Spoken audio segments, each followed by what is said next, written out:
എന്തുകൊണ്ടാണ് നോമ്പ് കാലം വളരെ അനുഗ്രഹിക്കപ്പെട്ടൊരു കാലമാവുന്നത്? സത്യം പറഞ്ഞാൽ നമ്മൾ പലരും ജീവിച്ചിരിക്കുന്നത് തന്നെ ഇത്തരം പരിത്യാഗത്തിൻ്റെയും പ്രാർത്ഥനയുടെയും പ്രായശ്ചിത്തത്തിൻ്റെയും ദിവസങ്ങൾ ഉള്ളതുകൊണ്ടാണ്. ഒന്ന് ഉച്ചത്തിൽ പറഞ്ഞേ ഹല്ലേലൂയാ.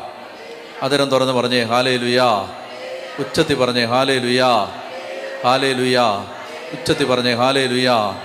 ഹല്ലേലൂയാ. അപ്പോൾ അതുകൊണ്ട് നമ്മൾ ഈ മണിക്കൂറിൽ ചിന്തിക്കാൻ പോകുന്നത്, എന്തിനാണ് നമ്മൾ ഈ നോമ്പ് കാലം നമ്മൾ എന്തിനാണ് വളരെ ഗൗരവമായി ഈ സഭ നമുക്ക് തന്നിട്ടുള്ളത്? ദൈവം നമുക്ക് ഈ നോമ്പ് കാലം എന്തിനാണ് തന്നിട്ടുള്ളത്? നമ്മൾ അതിനെക്കുറിച്ച് ഗ്രഹിക്കാനായിട്ട് പോവുകയാണ്. അപ്പോൾ ഒന്നാമതായിട്ട് നമ്മൾ ഉപവസിക്കണം, പ്രായശ്ചിത്തം ചെയ്യണം, പരിത്യാഗം ചെയ്യണം. ഇത് വേണോ എന്നൊരു ചിന്ത പലപ്പോഴും പല ആളുകളുടെയും ജീവിതത്തിലുണ്ട്. അതായത് പ്രാർത്ഥന ആവശ്യമുണ്ടോ, പരിത്യാഗം ആവശ്യമുണ്ടോ, പ്രായശ്ചിത്തം ആവശ്യമുണ്ടോ? ഇതാണ് നമ്മൾ ആദ്യം അറിയേണ്ടത്. ഇത്